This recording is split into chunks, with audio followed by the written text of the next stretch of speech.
असम में तीसरे और चौथे वर्ग में नौकरी देने के नाम पर दिव्यांग प्रत्याशियों से लाखों रुपए रिश्वत लेने के आरोप में 2 लोगों की गिरफ्तारी हुई है। दिव्यांग मंच के असम के सचिव समीम अहमद और अध्यक्ष नवजीत बर्मन को पुलिस ने गिरफ्तार किया है। गुवाहाटी के बोरागांव से पुलिस ने इन दोनों को गिरफ्तार किया।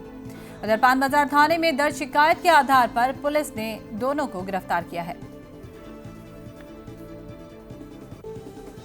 तारीख को एक एफआईआर हमको मिला जो निपुल कोलिता ने हम लोग को यहाँ पे दिया हुआ था and based on that FIR हमने एक इंक्वायरी इनिशिएट किया हुआ था। तो जब ये इंक्वायरी हमने इनिशिएट किया था उसमें बहुत सारे फैक्ट डिस्क्लोज हुआ था and based on that fact हमने कॉग्निजेंस को देख के कल ही एक एफआईआर यहाँ पे रजिस्टर किया हुआ था।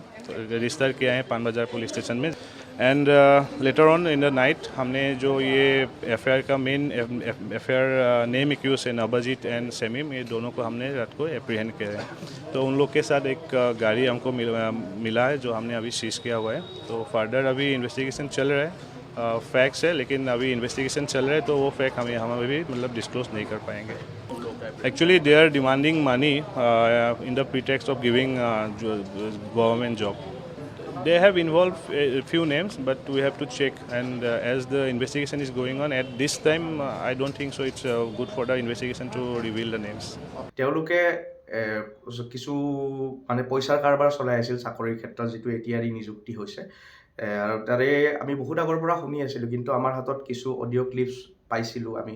সেই এফআইআৰৰ ভিত্তিত যোৱাকালি ৰাতি পানবজাৰ আৰক্ষী থানাই তেওঁলোকক আটক কৰা বুলি আমি শুনিবলৈ পাইছোঁ আৰু এই চেগতে আমি তেওঁলোকক অশেষ ধন্যবাদ জনাইছোঁ আৰু মই আশা কৰিছোঁ যে তদন্তৰ আওতাত সকলোখিনি বস্তু আহিব লাগে পোহৰলৈ। মানে তেওঁলোকৰ অডিঅ' ক্লিপছত কিছুমান অফিচৰ ওপৰৰ মানুহৰ কথাও কৈ আছিলে যে ওপৰত পইচা দিব লাগে, তেওঁলোককতো আটক কৰিছে আৰু তেওঁলোকত যদি কোনোবা আছে সকলোখিনি মানুহকে তদন্তৰ আওতালৈ আনিব লাগে আৰু এই বজাৰখন সম্পূৰ্ণৰূপে বন্ধ হ'ব লাগে। এই বস্তুটো সম্পূৰ্ণৰূপে নোহোৱা হ'ব লাগে যাতে যোৱাবাৰ যিটো এডিআৰি নিযুক্তি হৈছিল তাতে আমাৰ দিব্যাংগ দাদা বাইদেউ ভাই ভনী বন্ধু বান্ধৱী বহু দিব্যাংগ মানুহে বিনা পইচাত এক পইচাও নিদিয়াকৈ চাকৰি পাইছিলে। এটা কথাই ক'ব বিচাৰিছোঁ যে কোনো দিব্যাংগ ব্যক্তিয়ে যাতে কোনো চাকৰিৰ নামত কাকো পইচা নিদিয়ে। वहीं मेडिकल जांच के बाद दोनों आरोपियों को अदालत में भी पेश किया गया।